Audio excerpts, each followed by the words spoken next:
पूरी शिला सफेद है ऊपर तक, पूरा पूरा जैसे बर्फ, जैसे बर्फ तो नहीं है हाँ, लेकिन दूर से आप देखेंगे तो बर्फ जैसा, मतलब बिल्कुल देखा बर्फ है ना, बर्फ की जैसी होती है चट्टाने, जैसे हिमालय के उस क्षेत्र में वैसा। तो ये धवलगिरी पर्वत, धवल मतलब है ना धौला रंग का, मतलब सफेद रंग का, भोलेनाथ का कलिंद पर्वत।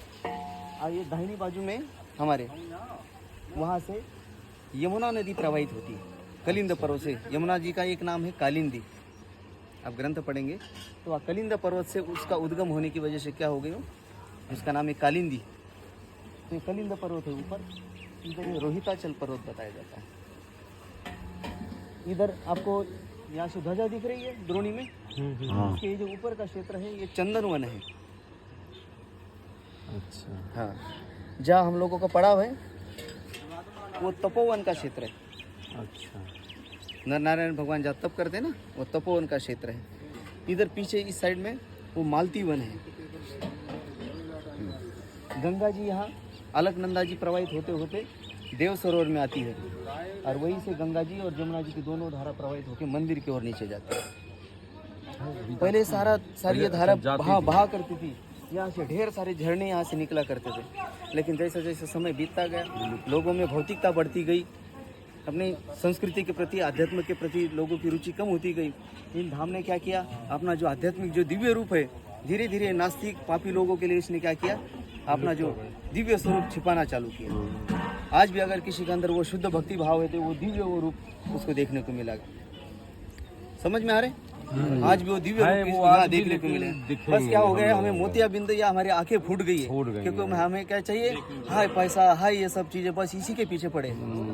और हम चाहे कि बस 2-4 दिन में बस हमें बस ठाकुर जी साक्षात हमारे सामने आके खड़े हो जाए और हमें दर्शन दे। वो क्या हमारे नौकर नहीं है। लोग अनेक ऋषि मुनिगण करोड़ों करोड़ों युगों युगों तक तपस्या करते, फिर भी एक छटा के दर्शन भी उनको नहीं हो पाते। बड़े बड़े देवी देवता निरंतर आराधना स्तुति करते रहते, अत्यंत सुदुर्लभ ठाकुर जी का ऐसा दर्शन। और हम थोड़े से 2-4 माला से हम चाहे सब समर्पण करना पड़ता है। जब सर्वात्मा भाव का बस मैं को जब खत्म, मैं जब पूरी तरह खत्म हो जाता है, तब ये दिव्य इसका रूप, ये साक्षात भगवान, ये सारे तीर्थ सब दृष्टि को चलो दिव्य प्रेम के नेत्र, हाँ दिव्य दृष्टि प्राप्त हो जाती है। खाली हम जब मैं खत्म हो जाता है हम लोग को नहीं, और इसका दिव्य स्वरूप देखने को मिलता है। बाजू में गंधमादन पर्वत, कल हम लोग शाम को जहाँ है ना एक जगह, हाँ रुके और जटेरी धाम के लिए, हाँ जटेरी धाम, आप लोगों ने बोल रहे, हाँ इधर पीछे ही गंधमादन पर्वत है, जटेरी धाम। हम लोग गए थे वृंदावन में, टटिया स्थान में एक महाराज जी के दर्शन करने के लिए। दिव्य महात्मा, सिद्ध महापुरुष, उनकी वो भजन स्थली।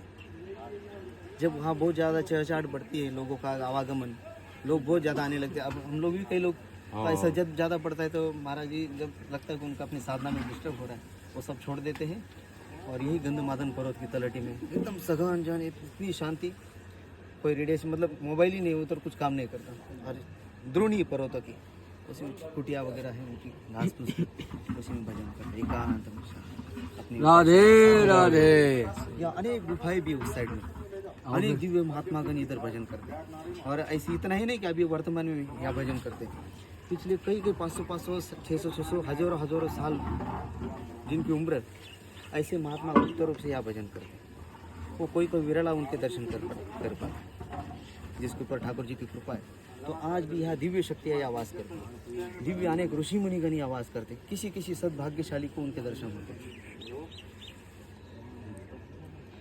14 फीट, 20 फीट ऊंचाई, इतने बड़े बड़े पाँव, चिन्ह कई लोगों ने यहाँ अनुभव किया है। बड़े बड़े इतने पाँव के, हमारे तो कितना आधा फीट भी नहीं, इतने बड़े पाँव के चरण के चिन्ह।